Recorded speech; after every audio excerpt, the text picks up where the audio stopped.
wind is restless tonight, is pulling at the edges of everything, carrying whispers of something that doesn't belong. You can feel it if you stop long enough, the way the air seems to hum, heavy with a charge you can't see but know is there. It's nights like this that remind me of how fragile everything is, how the world seems to hold its breath right before it decides to break again. The last few days have felt different, like the ground itself is shifting beneath us. Subtle, not the kind of change that screams for attention. No, this is quieter, more insidious. Creeps up on you in the moments between breaths, in the spaces where you think you're safe. And that's what's been keeping me on edge, this sense that the rules we've all been clinging to, the ones we thought we understood, are starting to fall apart. I've spent more time watching than moving these past few days, trying to piece together what's changing. You can learn a lot if you stop long enough to let the world speak. The infected have always been predictable in their own way, but now there's something off about them. It's not just their numbers or their aggression. It's the way they move, the way they seem to linger in certain places, as if they're waiting for something or someone. The wind isn't helping. It's carrying scents, sounds, pieces of the world that don't fit together the way they used to.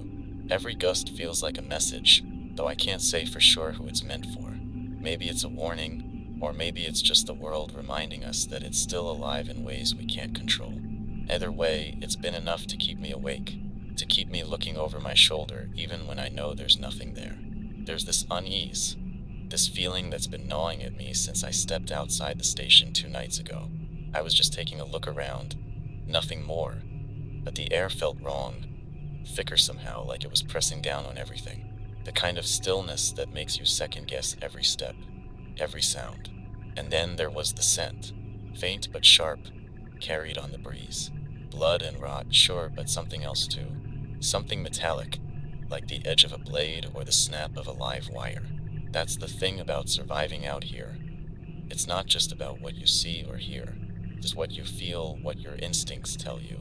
They're sharper now, aren't they? All of ours are. Like we've been tuned into a different frequency, one that hums just beneath the surface of everything. And when something feels wrong, you learn to listen. I don't know what's coming, but it feels close. Too close. The wind isn't just carrying the usual smells of decay and rust. There's something fresher in it, something alive and moving. It's hard to tell if it's a warning or a lure, but either way, it's enough to make you stay alert. The infected have always been creatures of instinct, driven by hunger and nothing more. But lately, I can't shake the feeling that there's a method to their madness, a rhythm to their chaos. I've seen them pause when they shouldn't, linger in places that don't make sense, and the way they've started moving in clusters, almost like a pack.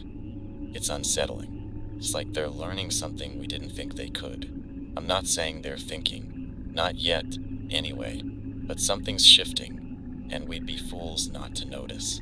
The question is, what do we do with that knowledge? Do we adapt, change our patterns, or do we cling to the idea that this is just another phase, another thing to endure until it passes? The wind keeps pushing at the edges of everything, pulling at loose threads we didn't even realize were fraying. It's hard not to wonder what it's carrying with it. Messages, maybe, echoes of things we can't see or understand yet.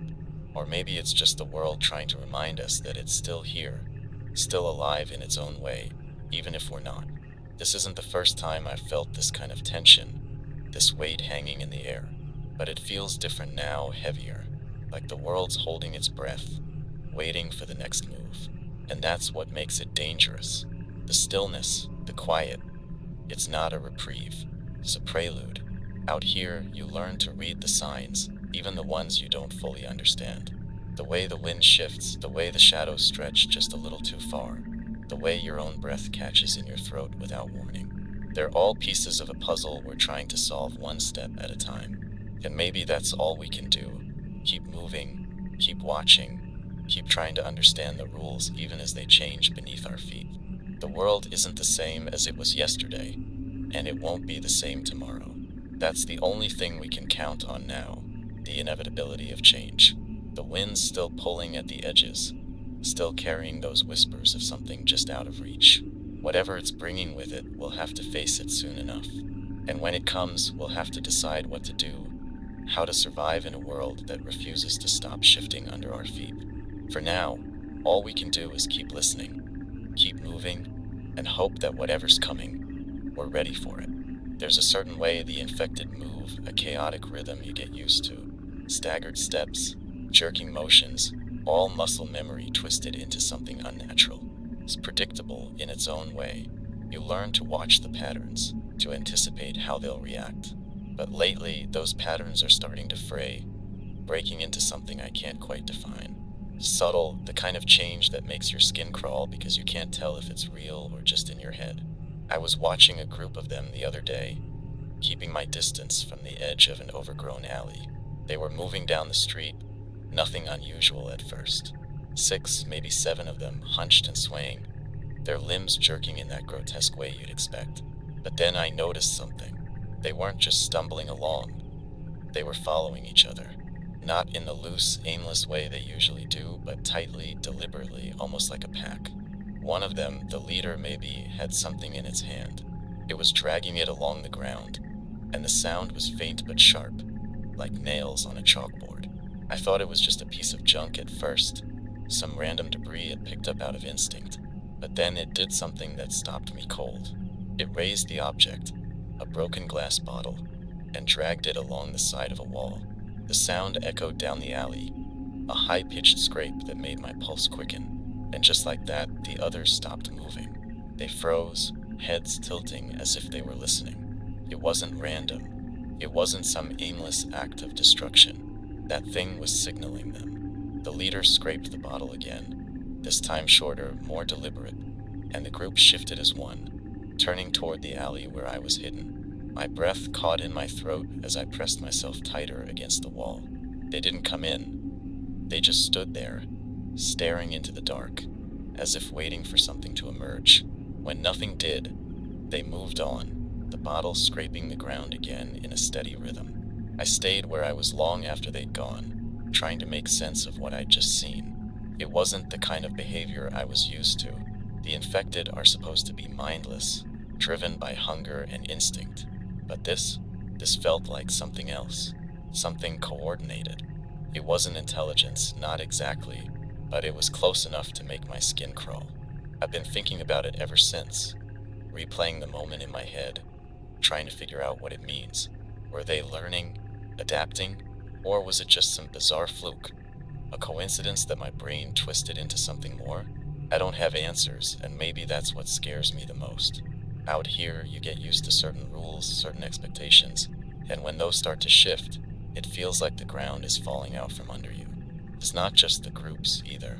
I've seen individuals doing things that don't make sense, movements that seem too deliberate to be random. There was one I watched from a rooftop, a tall, gaunt figure with torn clothing and a face that barely looked human anymore. It was standing in the middle of a street, motionless, for what felt like hours. Then, without warning, it crouched low and started to crawl, moving with a precision that sent a chill down my spine. It wasn't moving toward anything, as far as I could tell. It was just practicing. That's the part that gets me.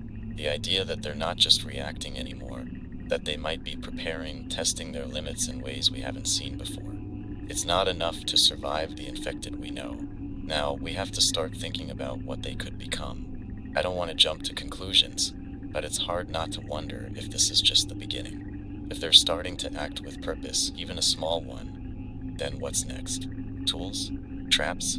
Communication? It's a slippery slope, and we're standing at the top, looking down into a pit we might not be able to climb out of. But let's not get ahead of ourselves. For now, the changes are subtle, barely more than shadows at the edge of our understanding. The infected are still dangerous, still relentless, but they're not invincible.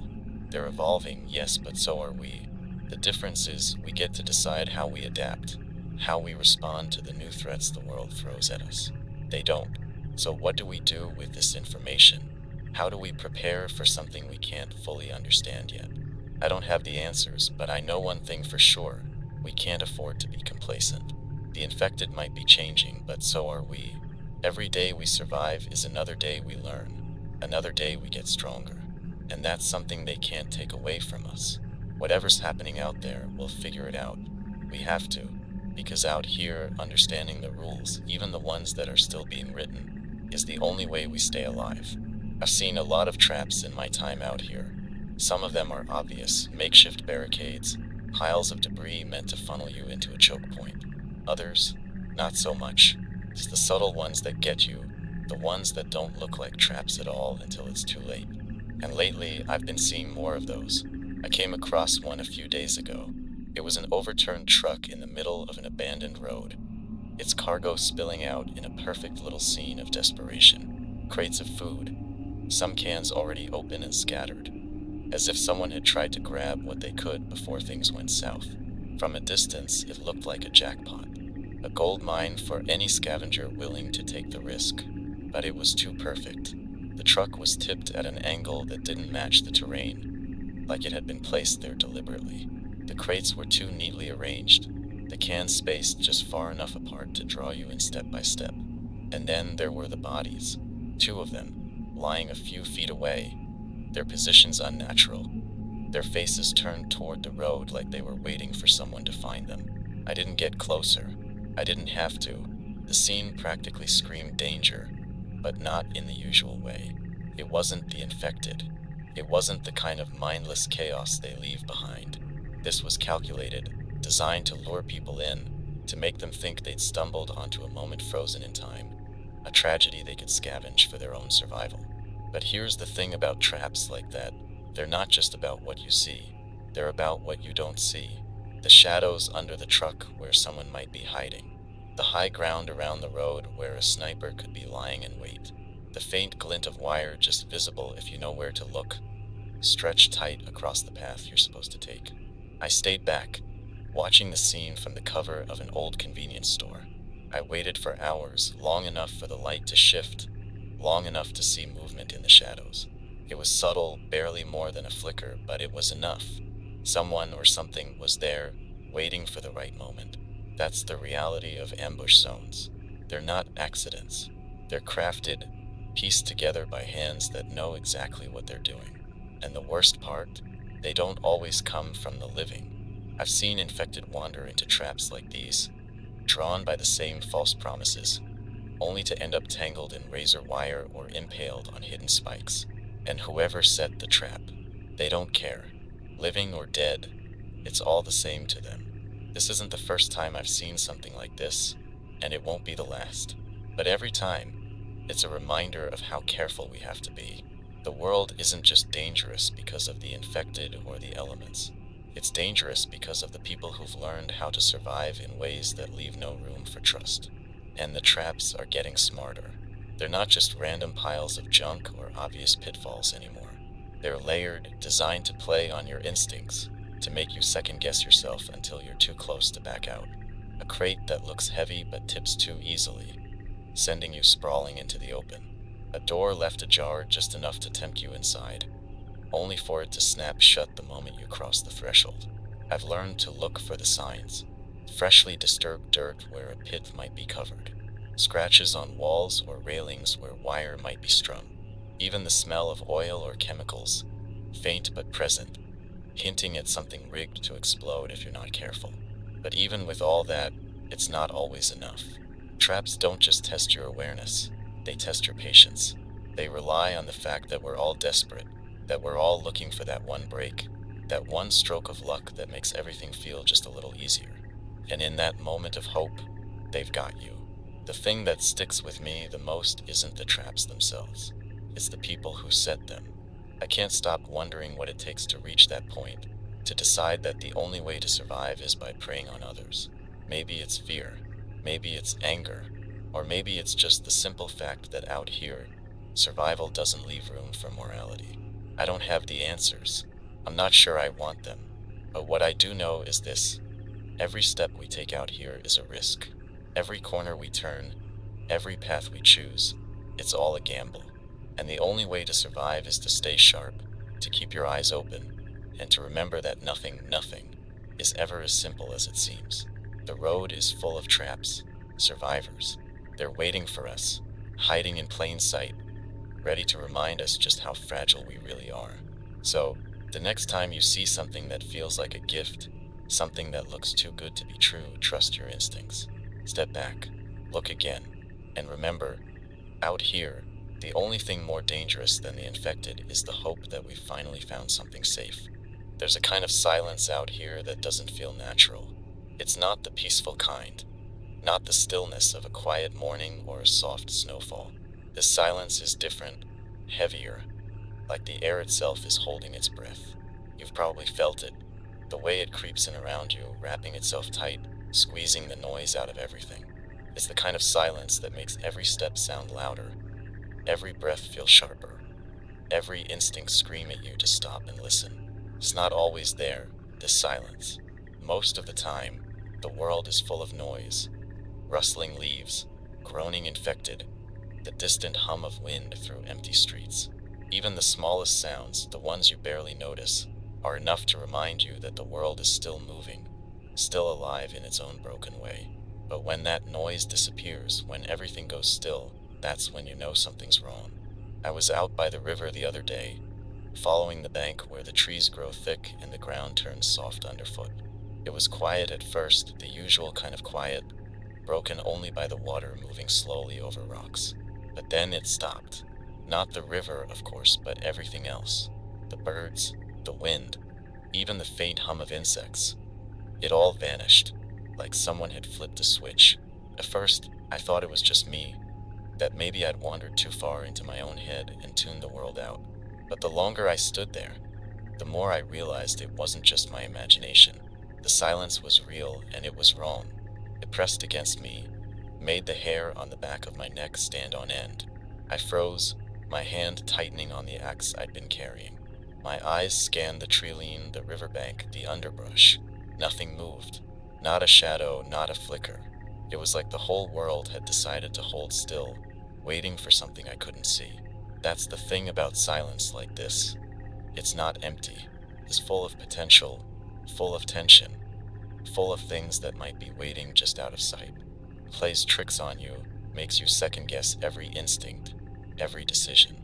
It's not just the lack of sound. It's the presence of something else, something that doesn't belong. I've learned to trust that feeling. It saved me more times than I can count. When the world goes quiet, it's not a gift. It's a warning. Something is out there, something you can't see yet, and it's better to stop and listen than to keep moving and hope for the best. That day by the river, I stayed still for what felt like hours, every muscle in my body tense, my senses straining to pick up anything that might break the silence. A rustle of leaves, a snap of a twig, the faintest whisper of movement. Anything. But there was nothing, just the weight of the air pressing down on me, the river's steady flow, the only thing keeping me grounded. Eventually, the wind picked up again, carrying the sound of rustling branches and distant birdsong. The tension broke, but the feeling didn't leave me. It clung to my skin, a reminder that the silence had been real, that something had been there, even if I couldn't see it. It's not always the infected that bring the silence, though they're often a part of it. Sometimes, it's just the world itself, holding its breath as if it's waiting to see what you'll do. Those moments are the worst, the ones where you're not sure if you're imagining things or if the world really is watching you. I've talked to survivors who felt it too, that unnatural stillness. They describe it differently.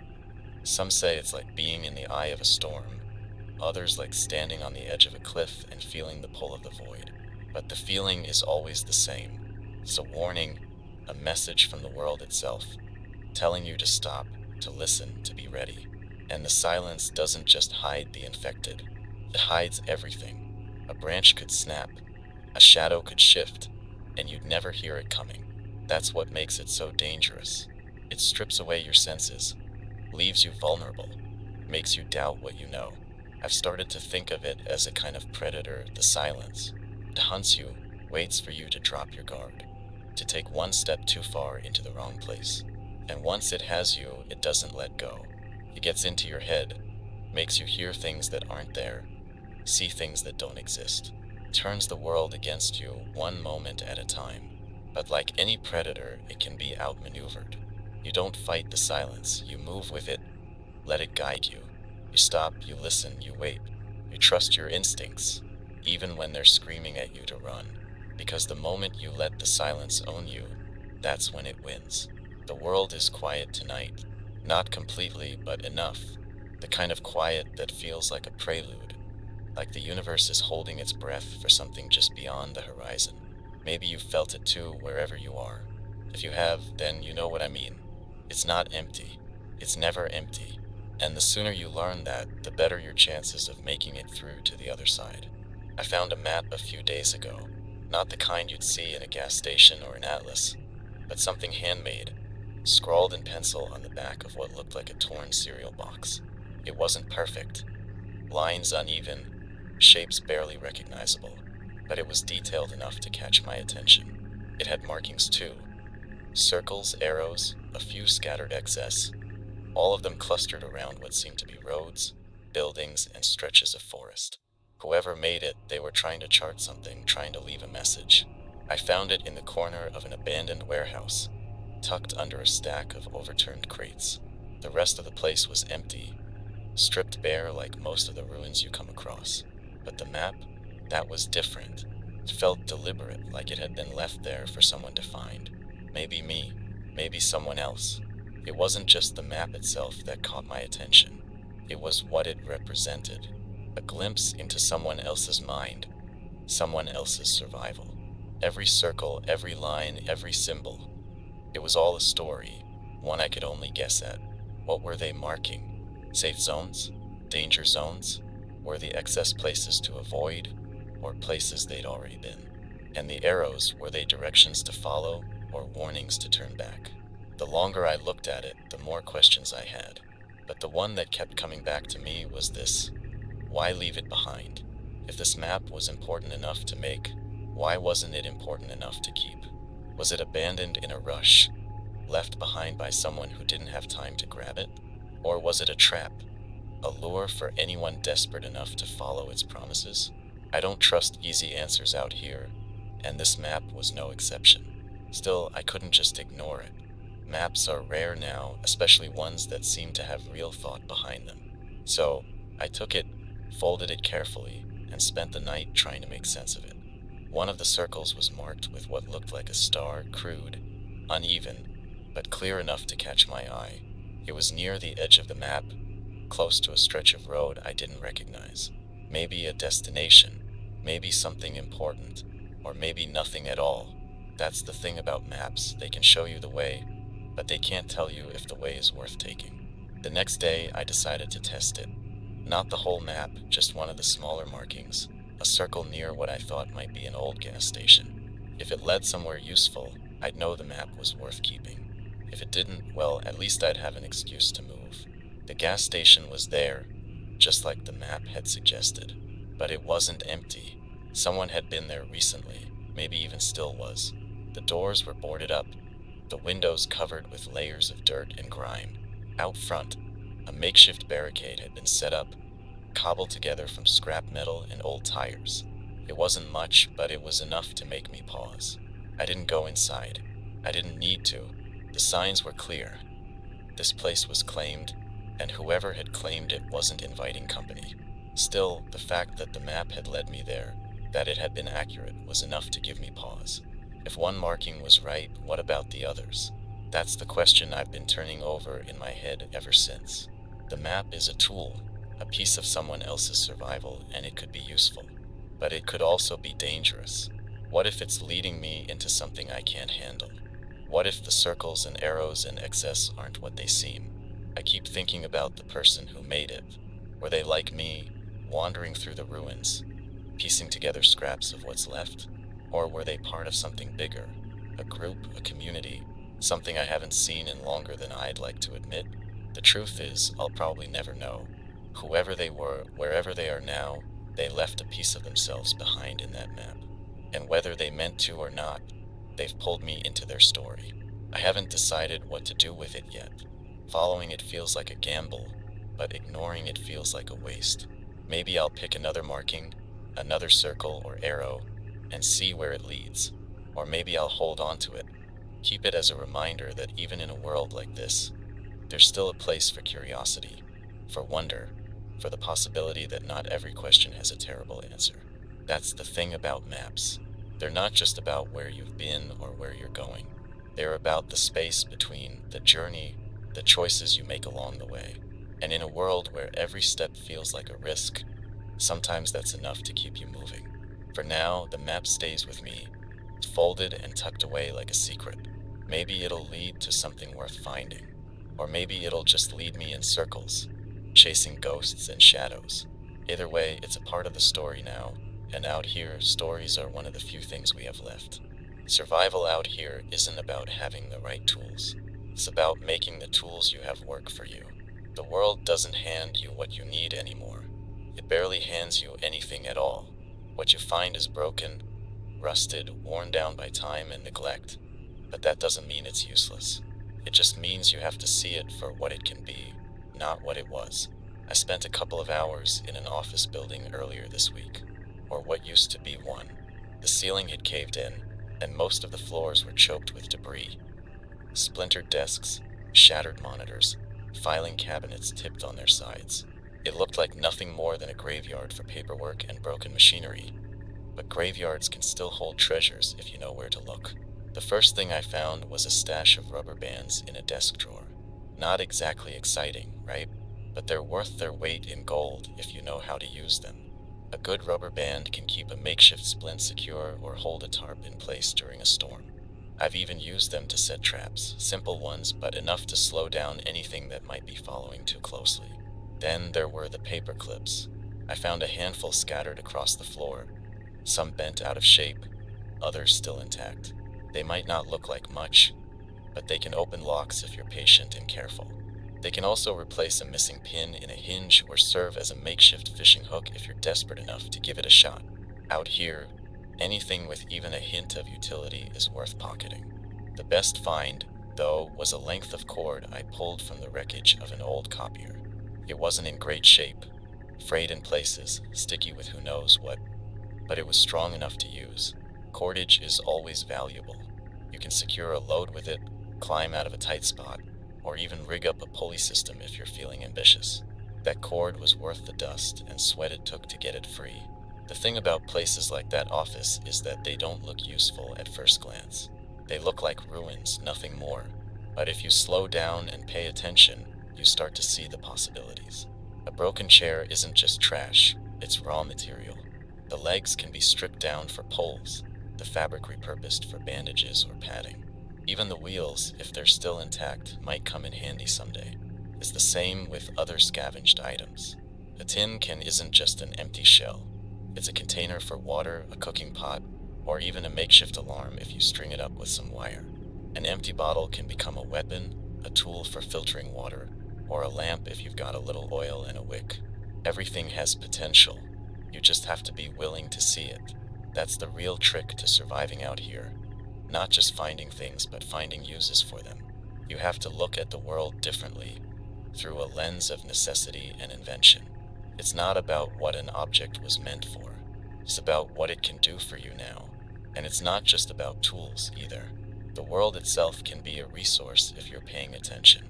The buildings, the roads, the overgrowth, they all tell stories, give you clues about what might be useful or dangerous. A vine crawling up the side of a building might mean there's an easy climb to higher ground.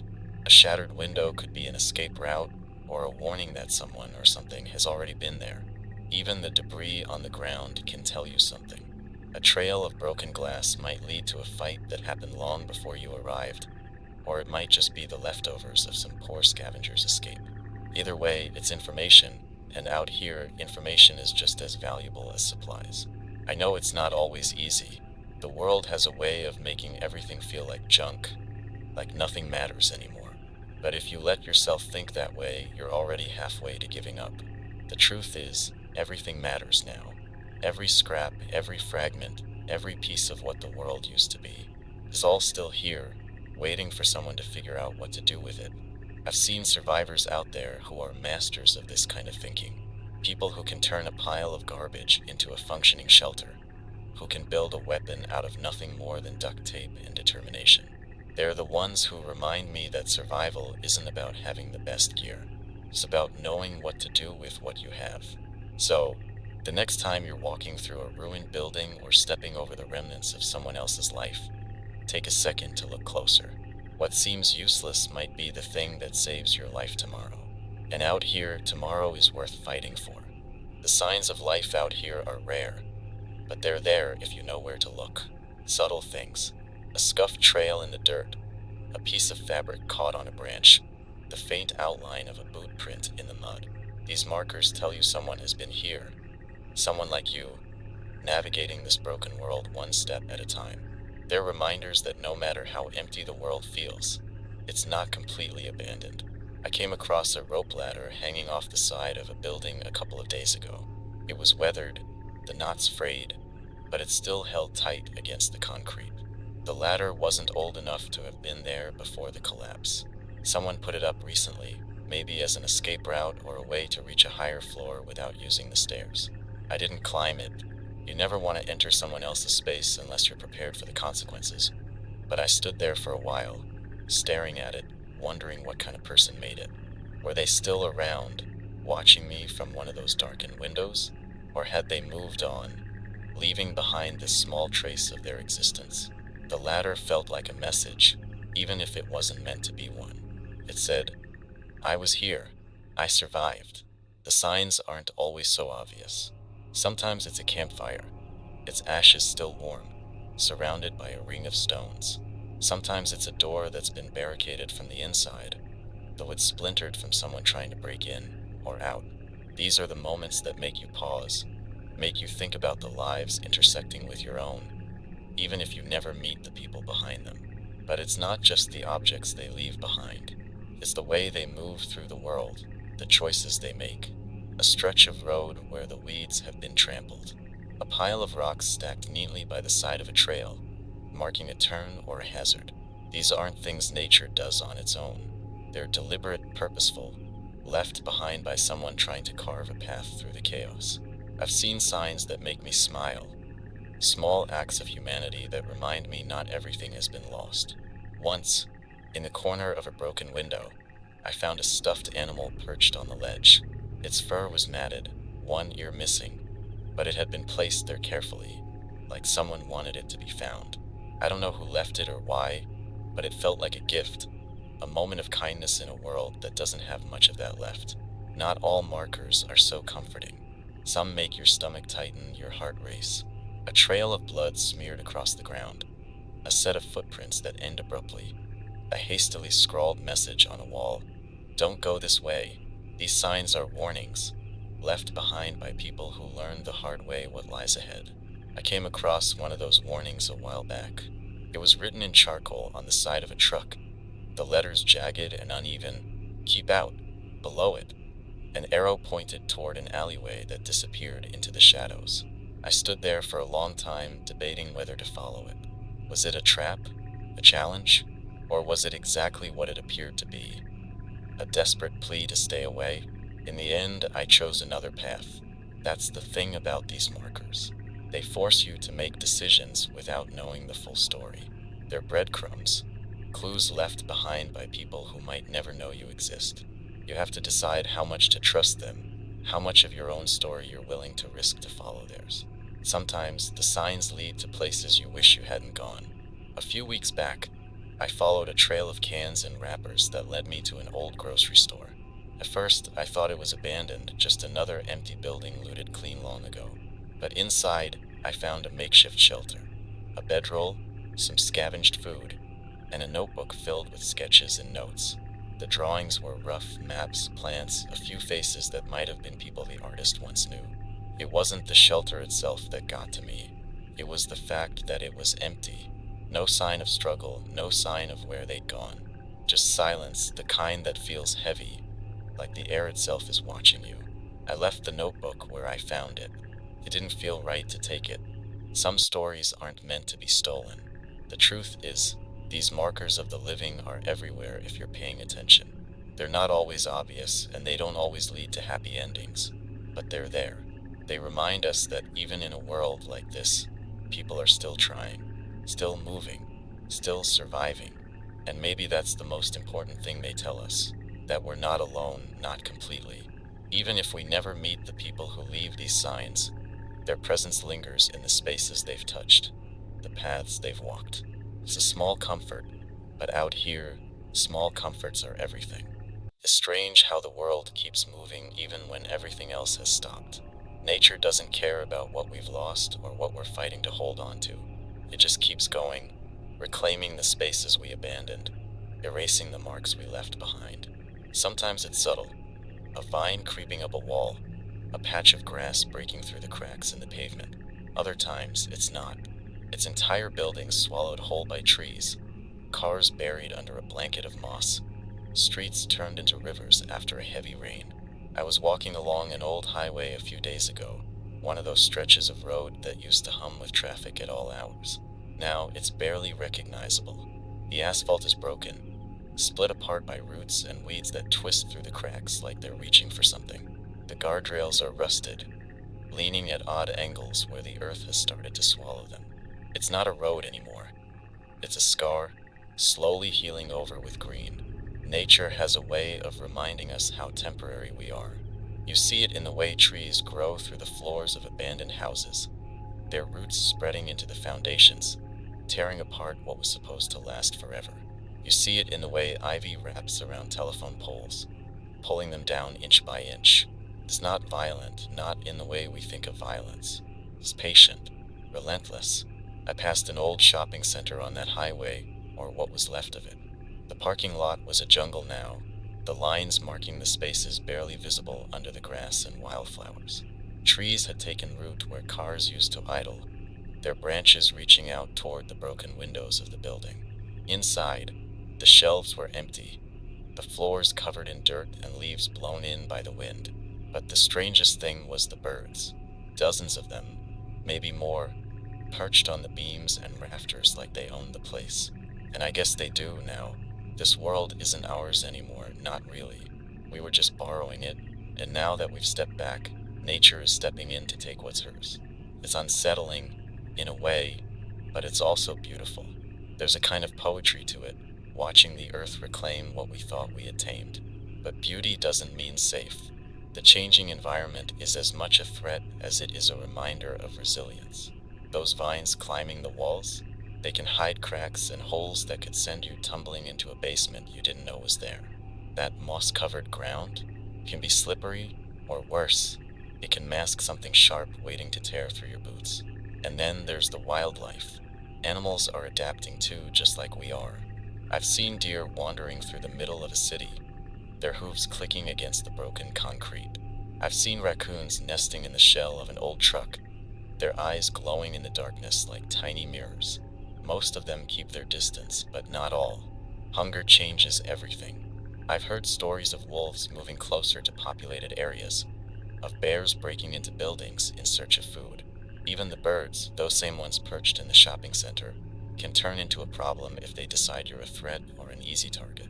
The weather is another thing. Without anyone to maintain the infrastructure, the world is falling back into its natural rhythms, and those rhythms can be brutal. Floods, storms, fires, they're all more dangerous now. A single heavy rain can turn a safe path into a death trap, washing away the ground beneath your feet or flooding a building you thought was secure. And the wind. It's stronger out here than it ever felt before, howling through the ruins like it's trying to tear them apart. But even with all that, there's something about the way the world is changing that feels, right? Like this is how it was always supposed to be. The buildings crumbling, the roads disappearing, the trees taking over. It's not the end. It's a new beginning, one that doesn't include us. And maybe that's okay. Maybe the world doesn't need us as much as we thought it did. Still, it's hard not to feel small in the face of it. Walking through a forest that used to be a neighborhood, climbing over cars buried in roots and leaves, standing in the shadow of a tree that grew where a factory once stood. It makes you realize how little control we really had. All those things we built, all those things we thought would last forever, they're just dust and rubble now. But we're still here, at least for now. We're part of this new world, whether we like it or not. And that means we have to adapt, just like everything else. We have to learn how to move through this changing landscape, how to read the signs nature is leaving for us. because it is leaving signs if you know how to look. The way the plants grow, the way the animals move, the way the wind shifts, it's all telling a story. And if we can learn to listen, maybe we'll find a way to survive a little longer in a world that doesn't need us anymore. So keep your eyes open. The world is changing faster than we ever thought it could, and it's not waiting for us to catch up. Out here, survival isn't about having the best gear or the sharpest weapon. It's about knowing how to make the most of what you've got. A shard of glass, a piece of wire, even a broken shoelace. These aren't just scraps, they're lifelines. It all comes down to how you use them. I've said it before, the world doesn't give you what you need anymore. It's not like you can just walk into a store and grab a fresh box of supplies. What you find is broken, worn down, barely recognizable for what it used to be. But that doesn't mean it's useless. It just means you have to get creative. Take duct tape, for example. It's the kind of thing you used to keep in a junk drawer without thinking about it. Now, it's gold. I patched up a torn jacket with duct tape. I've reinforced the edges of a tarp to keep the rain out. I even made a splint for my wrist once using tape, a stick, and a strip of cloth. It's not elegant, but out here, function is what matters. Then there's rope. If you're lucky enough to find a decent length of it, hold on to it like your life depends on it, because it might. Rope can get you out of almost any situation. I've used it to climb out of a ravine when the ground gave way under me. I've tied down supplies to make them easier to carry. I've even set up a pulley system once to haul a heavy pack up to a second-story window when I couldn't risk using the stairs. Even the smallest things can be game changers if you know how to use them. A shard of glass isn't just a hazard, it's a knife. I've used glass to cut rope, carve wood, and even open a can when I didn't have anything else on hand. Sure, it's dangerous, but so is everything else. You learn to work with what you've got. And then there's the stuff you wouldn't think to grab. A tin can, for example. Most people see it as trash, but it's so much more than that. A can hold water, cook food, or even be turned into an alarm. I've strung cans together with some fishing line I found, setting them up around my camp to rattle if anything got too close. It's not perfect, but it's better than waking up to teeth in your face. Paper clips, nails, screws, those little bits of metal you find lying around, don't leave them behind. I've used a paper clip to pick locks and rig traps. I've bent nails into makeshift hooks. I've turned screws into anchors for ropes. They're small, easy to carry, and they can do 100 different things if you're willing to put in the effort. The thing is, you don't need a perfect plan or the perfect tools. You just need to be willing to adapt, to look at what you've got and see not what it was, but what it could be. That's the key. Out here, it's not the fancy stuff that saves you. It's the everyday things, the stuff you wouldn't even think twice about before. An old tarp becomes your roof. A plastic bottle becomes your water filter. Even a belt can save your life if you use it to stop bleeding or secure a splint. But it's not just about the tools themselves. It's about how you think, how you approach the world. You have to start seeing everything as a potential solution. That's the mindset that keeps you alive. And it's not just about what you can use, it's about what you can carry. Every ounce counts. Every piece of gear adds weight to your pack. You have to make choices. What do you take? What do you leave behind? It's a balance, a constant calculation of risk versus reward. I remember finding a toolbox once, tucked into the back of a rusted-out van. It was full of useful stuff, wrenches, screwdrivers, a hammer, but I couldn't take it all. It was too heavy, too bulky. So I took what I could use right then, a screwdriver and a small wrench. The rest stayed behind, waiting for the next scavenger. That's another thing to think about. What you leave behind is not just about you anymore. Someone else might come across it, someone who needs it more than you do. And maybe, just maybe, leaving that toolbox behind was the difference between their survival and their end. So, the next time you're out there, take a closer look at what you find. That broken chair, that pile of scrap metal, that abandoned bag of junk. It's all worth something if you know how to use it. Because out here, every little thing matters. Every piece of gear, every ounce of effort, every decision. It all adds up. And in a world that's falling apart, sometimes it's the smallest things that hold you together. Instinct. It's one of the few things left that hasn't betrayed us. It doesn't run out, doesn't break, doesn't turn on you when you need it most. It's that voice in the back of your mind, the one that whispers when something feels off, the one that tells you to stop, to look again, to wait just a second longer. Out here, instinct isn't just a tool, it's survival. You learn to trust it even when it doesn't make sense, especially when it doesn't make sense. I've lost count of how many times instinct has kept me alive, pulled me back from the edge before I even realized I was standing there. Like the other day, when I was moving through an overgrown parking lot. It was quiet, too quiet, and every step I took felt heavier than it should have. I couldn't see anything wrong, couldn't hear anything either, but something about the stillness made my skin crawl. I stopped, just stood there, waiting, letting the world catch up with me. That's when I saw it. A faint shimmer of wires stretched between two rusted cars, low enough to trip someone who wasn't paying attention. I hadn't noticed it before, but my body had. My gut had. It's funny how instinct works like that, picking up on things before your eyes or ears can process them.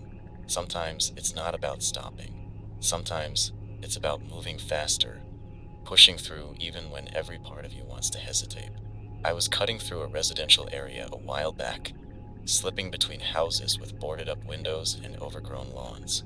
One of the fences had a hole in it, just big enough for me to squeeze through. The moment I stepped into the backyard, I felt it, that sudden, sharp pull in my chest, like I just walked into a trap. I didn't stop to think. I didn't try to figure out what was wrong. I just moved, heading straight for the back gate as fast as I could. I didn't look back until I was halfway down the next street, my pulse pounding in my ears. That's when I heard it, a low, guttural growl, followed by the sound of something heavy crashing through the bushes.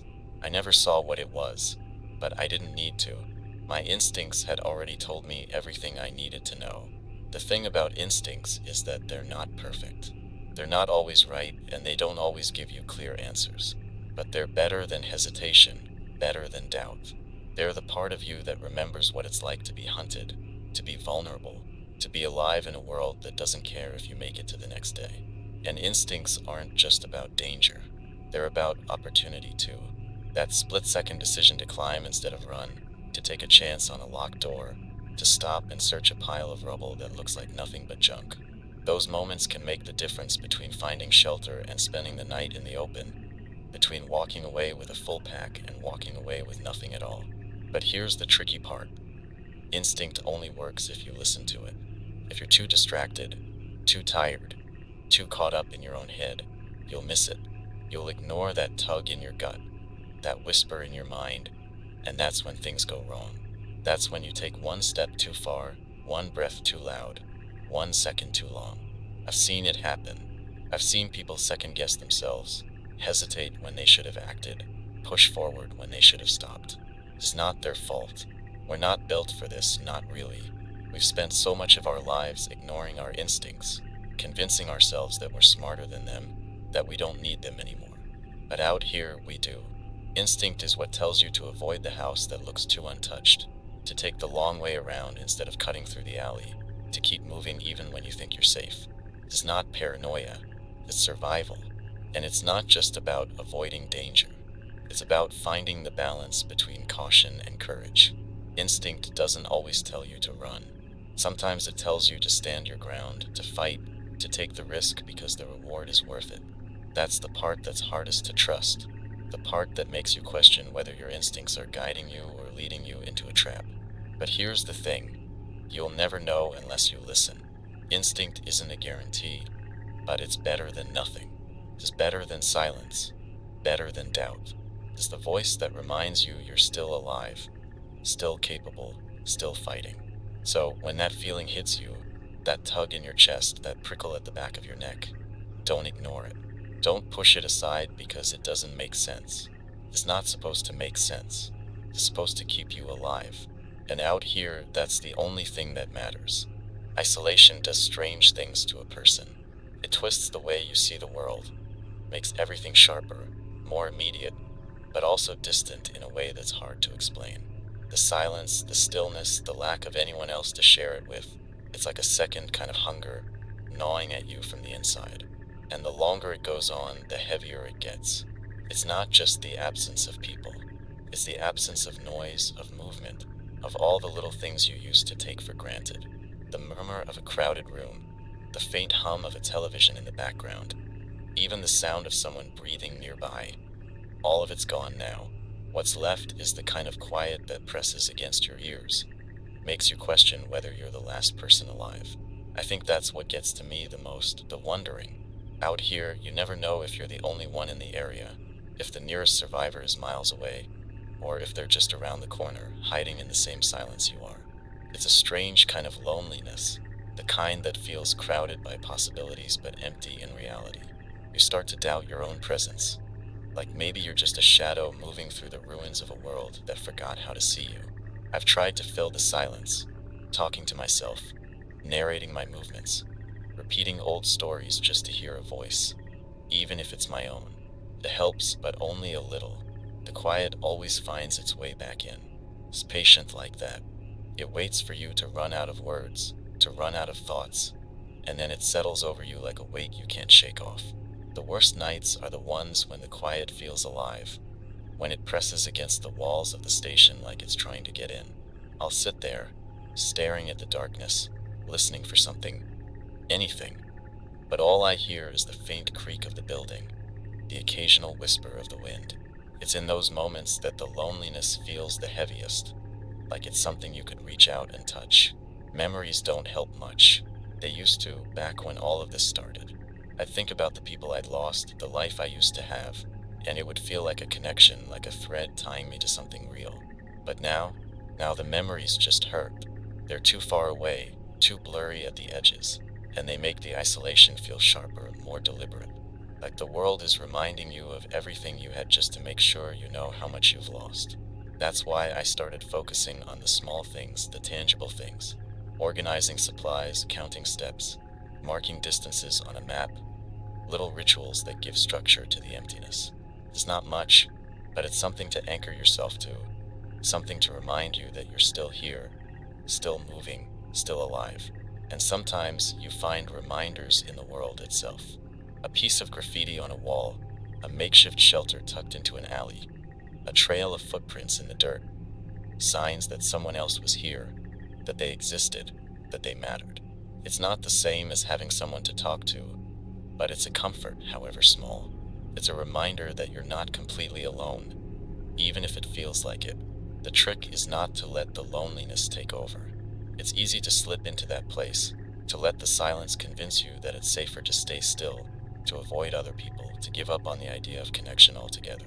But that's a lie, a trap the world sets for you when you're at your weakest. The truth is, isolation isn't safety. It's just another kind of danger, one that works slower but cuts just as deep. I've met survivors who let the isolation get to them, who stopped looking for others, stopped talking, stopped caring. They're not really alive anymore, not in the way that matters. They're just existing, moving through the world like ghosts. And that's the real danger of isolation. It doesn't just take away the people around you. It takes away you. But there are ways to fight it, small ways. Talking out loud, even if no one's listening. Keeping a journal, writing down your thoughts, your memories, your plans. Finding something, anything to hold on to. A photo, a piece of jewelry, a memory that still feels real. It doesn't fix the loneliness, but it keeps it from swallowing you whole. And when you do find someone, when you see another person and realize they're real, it's like coming up for air after being underwater for too long. It's terrifying and exhilarating all at once, because you don't know if they'll be a friend or a threat, but for a moment, none of that matters. What matters is that you're not alone, not completely, not anymore. So, if you're out there, if you're listening, know that you're not the only one carrying this weight. There are others scattered and hidden, but still alive, still fighting.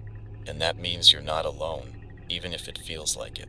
Hold on to that, because sometimes that's all you've got. The thing about tomorrow is that it's always there, looming on the horizon like a question you don't know how to answer. Out here, it's easy to lose track of time, to let the days blur into each other until tomorrow feels more like a concept than a reality. But it's always waiting, no matter how much you try to ignore it. The question is, what do you do with it? Do you plan for it? Do you let it shape your choices, guide your steps, push you forward even when you don't want to move? Or do you treat it like a gamble, something you might not even see, and focus instead on surviving the moment you're in? Both feel like a trap in their own way. Thinking too far ahead can paralyze you, make you hesitate when you need to act. But living only for the now, that can burn you out, leave you empty when the next day does come. I've tried both approaches, and neither feels right. Planning too much makes you feel like you're building a castle out of sand, watching it crumble every time the tide shifts. But ignoring the future altogether, that leaves you wandering, aimless, without anything to hold on to. It's a balance, I guess, like everything else out here. You plan just enough to keep going, but not so much that it breaks you when things fall apart. The weight of tomorrow isn't just about the practical stuff, though. It's not just about where you'll go, what you'll eat, how you'll keep warm. It's about the bigger questions, the ones that creep in when the world goes quiet. Questions like, why are you still here? What's the point of it all? What are you even fighting for? I don't have answers to those questions. I don't think anyone does. But I think the act of asking them matters, even if it hurts. Because as long as you're asking, it means you're still trying. You're still holding on to the idea that there's something worth surviving for, even if you don't know what it is yet. The infected don't ask those questions.